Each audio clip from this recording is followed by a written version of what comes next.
Hey there, Fletch Things Overlanding here, and today I wanted to talk a little bit about gear and weight, kind of the effects that having a lot of gear on your vehicle will have on your vehicle, on your miles per gallon, on your suspension, on your wear and tear for your vehicle. And just wanted to touch on this a little bit because I think a lot of people watch videos on YouTube or look at pictures on Instagram and say, I need all this stuff, right? I'm actually in the process of cutting down my weight for this exact reason. And so that was what gave me the idea to talk a little bit about this today and talk about gear and weight and MPGs and the effects that it has on your vehicle, whether it's a daily driver or just a trip rig, right? So let's get into gear and weight and how it affects your vehicle and your MPGs.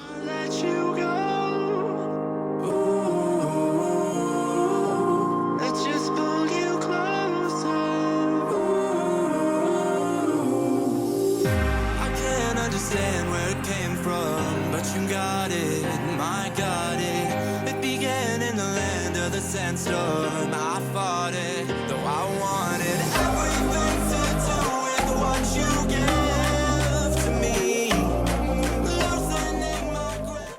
All right, guys, so as I mentioned in the intro, today I'm talking about weight on our overlanding rigs.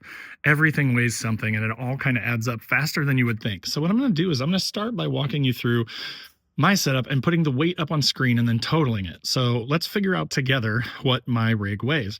So starting with the rooftop tent, this is the Top Oak Stellar Galaxy tent. It's an awesome tent.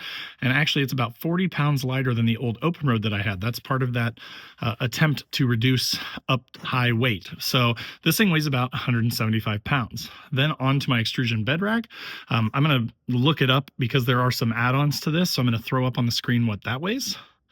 I've got these Novesight lights. I know those seem small, but again, all this stuff adds up. So I'm going to put the weight of the Novesight lights. I'm going to put the weight of the light bar, the strobe bar that I have on the back here. Then I'm going to put, I have a 5-pound propane tank that's on here permanently, plus the mount from 63 Industries. Then I've got my Iceco APL 55 fridge and slide, and I'm going to put the weight of that up there. And then I've got my drawer system. Now, this is heavy. This is 3/4 inch plywood. It's about 48 inches by 48 inches. I'm going to guesstimate the weight on this, but I'll put that up on the screen. Then currently, I've got a 20-pound propane tank back there, which I will also include. Plus, then there is a Plano crate in the back that has my Red Arc Red Vision system, so I'll include that weight. Plus, then a 200 amp hour LiFePO4 battery, so I'll include that weight. Now, getting into the drawers themselves, I've got my Bouge RV diesel heater in here, and it's full of diesel, so I'll include the weight of the diesel. I've got all my cooking stuff, some random tools, fire pit, and that is the bulk of what is in this drawer. So I will include all that stuff and throw it up on the screen for the right drawer. Then moving over to the left drawer, we've got my fire maple, water boiler, just a bunch of miscellaneous stuff, fire starting stuff, diesel heater accessories, turbo toilet. I've got a battery powered jump starter here. And then I've got like all my chairs, my Helinox chairs, my leveling blocks, all that stuff is in here. So I'm going to throw all that stuff together and give you the weight of the left drawer. Now moving over to the side here, we've got the Rain outdoor awning. I'll throw the weight for that up there. And then currently I've got a 2-gallon diesel tank, a Rotopax tank on the side here, which I will also include. Now, some other things that people may not think about are I've got sliders. I've got additional armor. I've got a full-size spare, which adds a little bit of weight. I've got a steel front bumper on the truck, which is also going to add a significant amount of weight. Now, I did a video on that when I installed this bumper, and with the stuff that you take off versus this, it only added about 70 pounds to the truck, but still it adds something. Then you've got your Olight lights up there. You've got my toilet tent over on the side. You've got this snorkel from Z1 Off-Road. And then I've got this cheapy no-name cab rack on the top as well.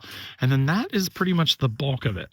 I don't really carry anything in the cab or have anything heavy in there that would impact it or add weight to the vehicle. But so now I'll put the total of all that weight up on the screen here, and you'll get an idea of how much weight I'm carrying around. 1,209 pounds. So hopefully that's helpful, but let's dive into now what that means, right? Like, so now with all this weight on the truck, what does that actually do? What does it impact? Obviously, it's going to impact your miles per gallon. One thing that I didn't touch on in that video is wheels and tires. So I went from the stock size 32s, the Hankooks that come on this truck, to Terra Grappler G3s in 33s. So bigger tires. Also the wheels, I'm putting up the difference between the aftermarket Brinks that I'm running versus the OEM wheels weight-wise. on the screen as well. With all that being said, what does it do to your miles per gallon? Obviously, it's going to decrease your miles per gallon, right? There's the matter of aerodynamics. So because you strap this stuff to your vehicle, it's less aerodynamic. It's more like a brick moving through the air, which is going to reduce it. All that unsprung weight is also going to reduce your miles per gallon too, right? So the bigger tires was probably the biggest impact I saw on my setup. My miles per gallon didn't actually drop all that much when I put the 10 on it and the bed rack.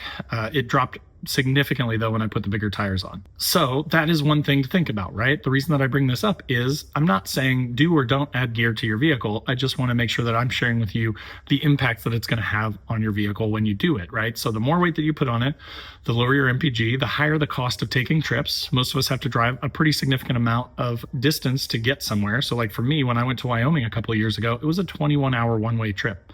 So I was driving for about 3 days, 2.5, 3 days. And in that time, it took a fair amount of gas to get there. And at that time, too, I was still on stock tires and with a very small suspension lift and just a rooftop tent and a bed rack. And I was getting about 19 to 20 on the highway, going about 65 to 70. Now I get about 14 to 15. So this has been a pretty significant decrease in miles per gallon. Now, me personally, I don't really care too much. Unfortunately, I don't get out as much as I'd like to. I have kids that are in sports, so I'm pretty busy a lot of weekends and I get out when I can. But most of my trips are pretty close to home. And if I'm lucky, I might get a couple out-of-state trips per year. So I don't worry too much about gas mileage. But if it's your daily driver and you drive to work every day, especially if you drive a longer distance, then that can make a big difference and it's going to end up costing you in the long run. So again, just something to be aware of. Think about your aerodynamics. Think about the amount of weight that you're going to carry. Sometimes being modular and being able to remove stuff in between trips, especially if you don't get out very often, is a better setup than having a fully kitted out, rigged up truck that you only get out 3 times a year with. So definitely something to consider on MPG. Now, as far as wear and tear goes, that is also a concern. Obviously, when I go over a speed hump or I go around a roundabout with all this extra weight, especially up high and in the bed of the truck, I definitely notice it. It changes the handling characteristics. It makes the truck feel heavier. It rebounds and bounces more, so it's putting more wear and tear on the suspension. When you go to brake, obviously you've got a lot more weight to stop, so it's harder on your brakes and you're going to go through brakes a little bit quicker with more gear. So the wear and tear stuff is definitely amplified by additional weight, which is why, again, we need to try and keep our weight as low as possible if you want to. If you care about that stuff and you don't want to do as much maintenance, you don't want to run through as much gas, then keeping your weight lower will help save you money. It'll help save you wear and tear, and it'll help make your vehicle last longer. Same goes for the engine, right? Like, think about a truck that constantly tows a 1,000-pound trailer versus a truck that doesn't, right? Obviously, you're going to have more wear and tear on your motor, on your brakes, all that sort of stuff is going to have a harder time getting the weight up and going. Me personally, when I drive my truck, because of how loaded it is, I drive like an old man. It's not that fast anyways, but I also just try and take it as easy as I possibly can. I ease into it. I let it warm up. I take it out really easy when it's cold and let it get to temp before I start, sort of romping on it if I need to merge onto a highway or something. So there are some considerations to make there. One of the things too is you kind of have to change how you drive, right?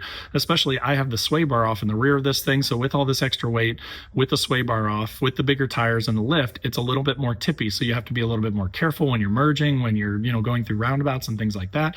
So it changes the dynamics of how you drive the vehicle too. So again, I bring all this up just to say, not that it's a negative thing. I love it. I like having the truck like this. I like being able to go at the drop of a hat, but it's something that you have to think about. Like, you definitely will have some pros and cons of having this stuff on your vehicle all the time if you're dailying it, if you have to go to work, that kind of thing. So definitely something to think about.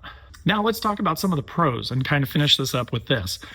So, a lot of people say, well, then that's stupid. Why do you carry all this stuff? Why do you want to look like an overlander all the time? And, it's definitely not my intent to be a overlander and be driving around with a bunch of stuff on it just to wave at Jeep guys, right? Like, that's not my goal. The reason why I do it is because, again, I have 2 cars, so I don't have to drive this every day. If I have to go to the office, I don't have to take this vehicle. So that allows me to be able to kit it out like this and have it like this all the time.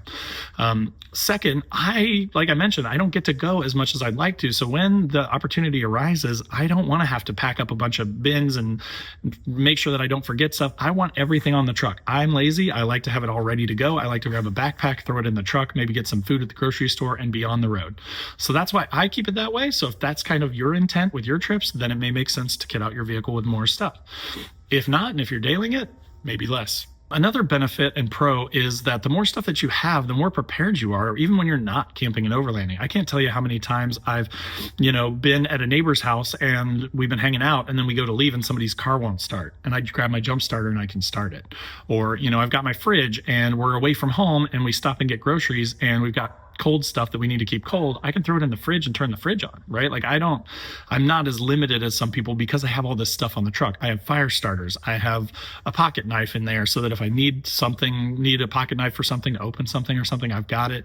I've got cooking stuff. So if I ever slid off the road somewhere, I'm going to be more prepared than someone that's not kitted out, right? Like I've got all my cooking stuff. I've got stuff like a heated blanket. I've got a diesel heater. I've got some supplies that allow me to be a little bit more prepared in the case of an emergency or in the case of an accident, things like that.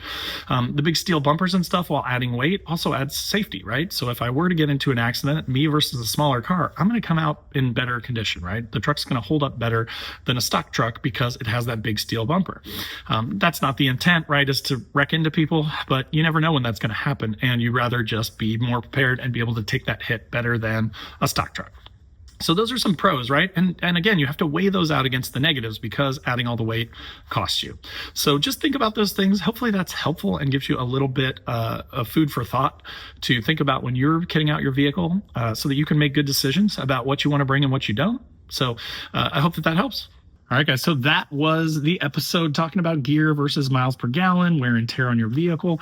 Again, I've been doing this for a few years. I'm by no means any sort of expert, but I've learned a lot, and I keep changing my setup and kind of revising it, and then trying to pass on the things that I've learned to you guys in hopes that it helps you and saves you some time, saves you some money, and saves you some stupid mistakes that I've made myself in the past. So again, I hope that was helpful for you. If you are listening on the podcast, leave a 5-star review and add it to your favorites. That helps a ton. If you're watching on YouTube or video version of Spotify, drop a like or drop a comment. As always, in the description down below will be links to all of my social channels. So wherever you want to come hang out, I'd love to have you. There is also a link to my website where I've got funny overlanding themed patches and stickers. I just added a new design recently that says Roughing It with Wi-Fi and has a picture of the woods with a Starlink on it. There's both patch and sticker versions of that, so definitely check that out. Also, if you're watching on YouTube, below this video is a join button. That's just kind of a passive way to support the channel. It gets you early access to the videos and the podcasts that I do and some other perks. Or if you want to be more involved, there's also a link to my Patreon. Over there, we have a 24/7 Discord where we share memes. We kind of talk about stuff. We're doing a couple of in-person trips per year, and we also do a once-a-month Zoom call. So if any of that sounds good, definitely check that out. And then, of course, there's the Newbie Overlanders Facebook group that I run that is awesome. It's almost 30,000 people in there at the time I'm recording this, and it's growing every day. But different from the big groups, it's not negative, right? We don't allow a bunch of self-promotion. We don't allow a bunch of bullying. So if you're looking for a place to ask questions, or if you're tired of the bullying in the big groups, that may be a good place for you, and we'd love to have you. So thanks again for watching. Thanks for listening, and we'll see you guys next time.